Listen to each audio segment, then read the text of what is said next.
Charting Toward Intimacy covers mature topics. Listener discretion is advised. Charting Toward Intimacy covers mature topics. Listener discretion is advised.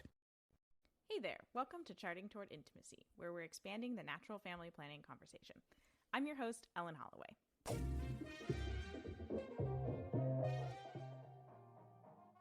Welcome back. Well, it actually feels welcome back to me, but I think it's only been 2 weeks since I have put out an episode. But that last episode I put out, I recorded quite a bit before, so it feels like a long time for me. But it is the normal release schedule for Charting Toward Intimacy. However, I actually have a few announcements. I did mention that at the end of the last episode that we would start the new year off with a few announcements. So first off, that schedule for putting out episodes is going to change. So I'm actually going to be doing episodes every week. So 1 week will be a shorter 10 to 15 minute episode with just myself. And I'm going to be getting really specific, giving you tips or going specific on church teachings on things.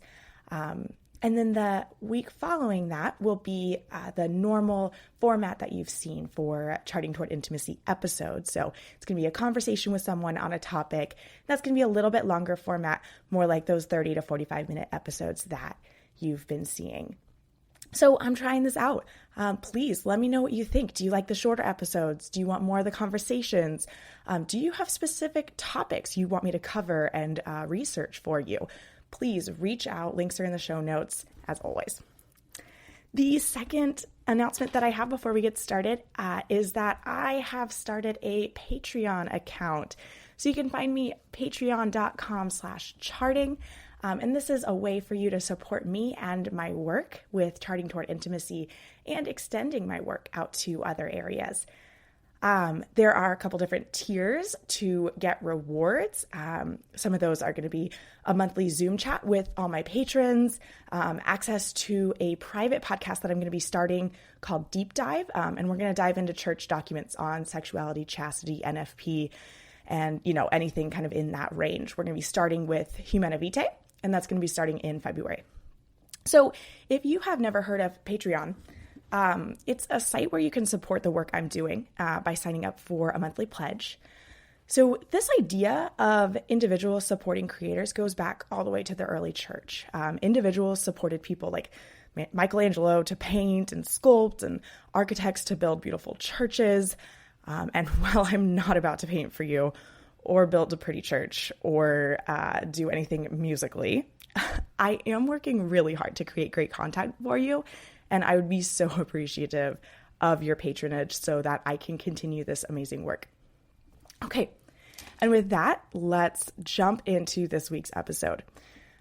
So you have just me today. It's one of those 10 to 15 minute episodes. And we're going to be talking about changing methods. It's kind of a new year, so I thought starting in the new year, talking about change kind of fits well. And I was actually inspired to do this episode when I saw a post from a friend about learning a new method in the new year. And I just thought, what a great time to reflect on how your method is serving you. And first off, we often get stuck in a method because that's what was available to us at the time we were learning. Maybe we were learning in marriage prep and our parish or our diocese only had one instructor. And so we learned that method, and that's all we've known. There are so many more options now. First off, depending on when you learned, possibly new methods have been researched more, or other methods are more prevalent. There are also a lot more resources and websites that spell out the different methods. So take some time to learn about those different methods. I'm going to put a couple links in the show notes for those kind of resources and websites. And second, thanks to the age of Zoom that we've all been living in this past year, so many more teachers are welcoming clients outside of their area for instruction, myself included, because we're also well-versed in Zoom or other video conferencing apps. I'm not trying to promote Zoom here. But, we can't even teach in person anyway. So we might as well teach anybody in the world. So really, the doors are totally wide open, and I seriously invite you to walk through them. So here's what I want to suggest you do this week.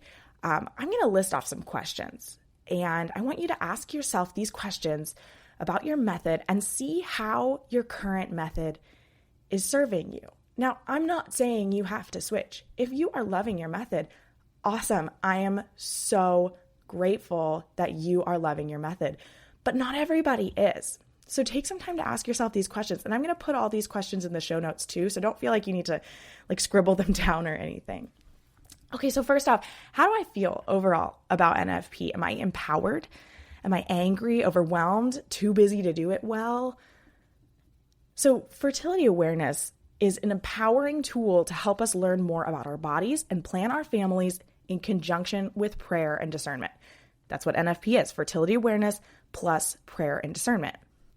So if you are feeling angry, if you're feeling overwhelmed or some other negative emotion, take a step back and try to find the root of that negative emotion. If it stems from using the wrong method at the wrong time of your life, or using a method that doesn't fit your personality, lifestyle, cycle, whatever, then get yourself to researching some other methods. All right, the next question. Do I feel confident in charting my signs? This could mean a couple of things. First off, if you are not confident because you don't feel like you have a handle on it, reach out to your instructor first. If you don't feel confident in the method, check to see if it is a lack of trust somewhere, a lack of trust in yourself, reading signs, a lack of trust in the rules of the method, or maybe a lack of trust in God. So find the source of that lack of trust. And if you need to work through the litany of trust, I highly suggest that. But also talk to your instructor, talk to your priest, talk to your spouse, or talk to a friend who uses the same method as you. However, sometimes that lack of confidence can come because you are the type who wants a lot of cross-check signs, but you're using a method that only uses one or two signs. Or maybe you aren't confident in your ability to interpret signs and you want technology to back you up and help you determine peak. Maybe you're the opposite. Maybe you don't trust technology. Maybe you are the person who likes to really dig down into something like the mucus sign and your method only charts 2 categories for that, but you want to be more specific. If any of those are the case, take some time to look into a different method. Lots of instructors do low cost or sometimes free intro sessions or like a 15-minute consultation. Take advantage of that. Get all your questions written down on a notepad. Be ready to ask them. Instructors want to help you, and you should feel confident in your NFP method. All right, next question. Am I understanding the rules to my method? Does it feel like there are too many rules, too few? Every method is different. Do the rules make sense to you and are you confident in them? If yes, keep your method. If your answer is sometimes or no, talk to your instructor or start researching some different methods. Like I said before, lots of instructors have low cost or free consultations. Take advantage of that. Next question. Am I understanding how to interpret the biomarkers I am charting? Always reach out to your instructor first, but don't be afraid to look into a new method if interpretation is difficult. For example, some methods have only 2 categories for mucus and others have multiple traits that you can chart for mucus to categorize it. One or the other could be causing difficulty and confusion with you. And that's just an example. There are lots of different methods, and I definitely don't know everything about all of the different methods. All right, next question. And this is a difficult question to come across. And I want you to hear me out before you turn the podcast off and get mad at me. Have I had an unintended pregnancy? Yes, children are always a blessing, and I will stand by that every single day. But if you are harboring resentment for NFP as a whole because you were using a method that wasn't right for you at the time, then it is time to look into a new method and see if there's something that fits better. Next question. Have I recently gone through or are going through a change like pregnancy, childbirth, acute stress, perimenopause, etc., And do I feel like my method is serving me well through this change? A classic issue that comes up is some methods are better suited for postpartum in certain women. So keep in mind, this is all about you. If your method is serving you well, that's great. If it's not, start looking into a new method. Next question. Do I have very few available days during my cycle? I'm not saying that changing method will always change this. But if you recently or gradually started getting fewer and fewer available days, reach out to your instructor first and make sure you have a good handle on your method. However, you might have recently gone through, one of the changes I mentioned just before. And, for example, like postpartum, it might feel impossible to interpret the mucus sign and you want a method that has technology to back you up. I don't know what your situation is, but a different method might help. And the last question that I have is, do I feel overwhelmed with charting?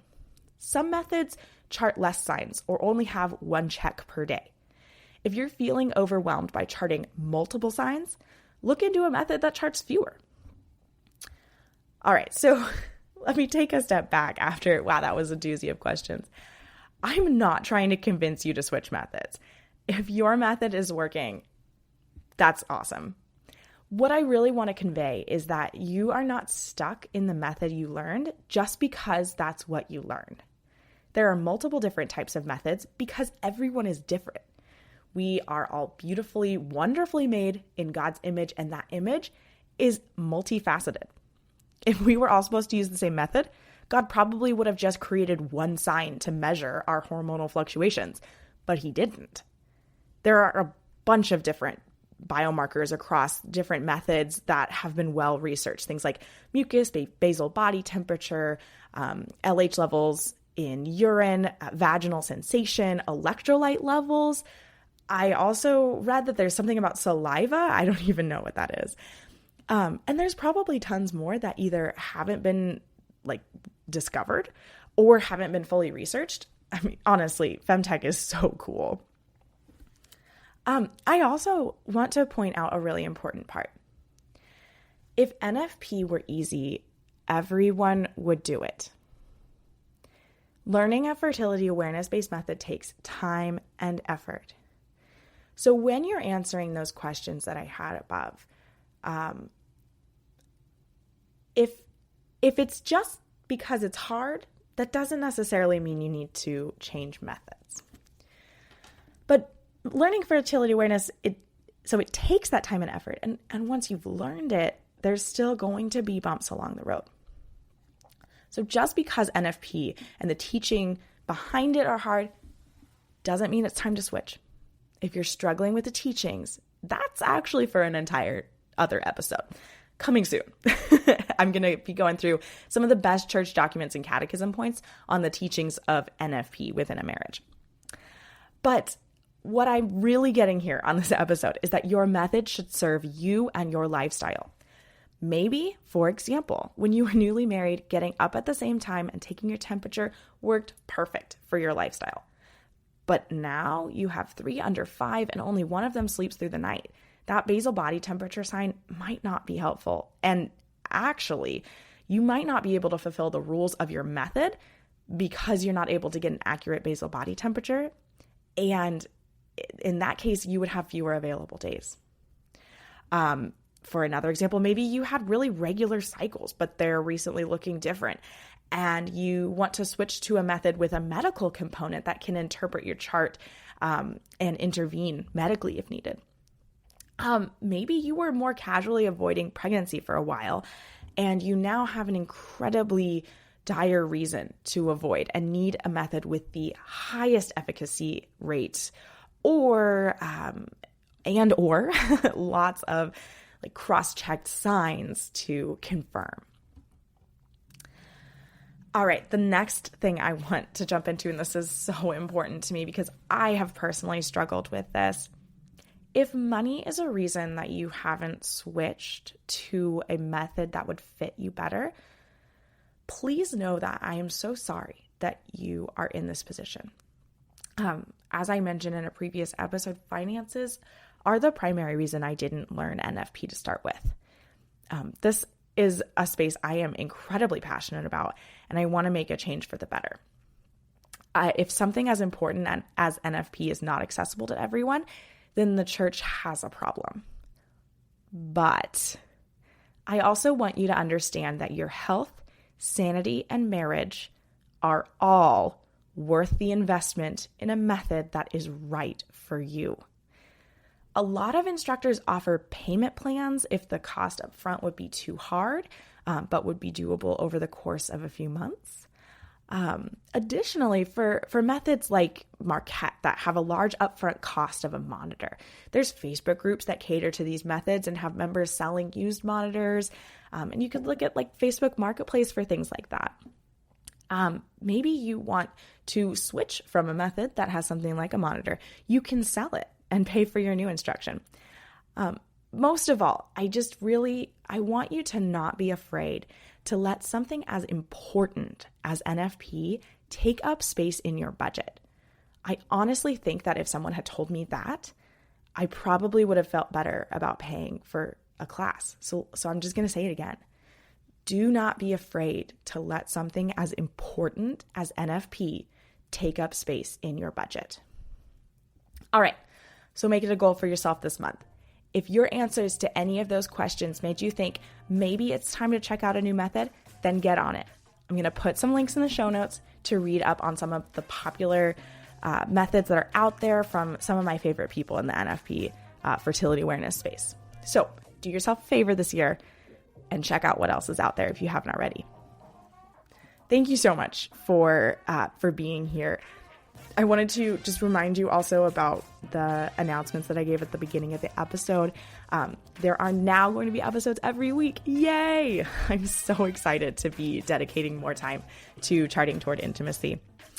And I also want to sincerely ask you to join my Patreon community at patreon.com/charting.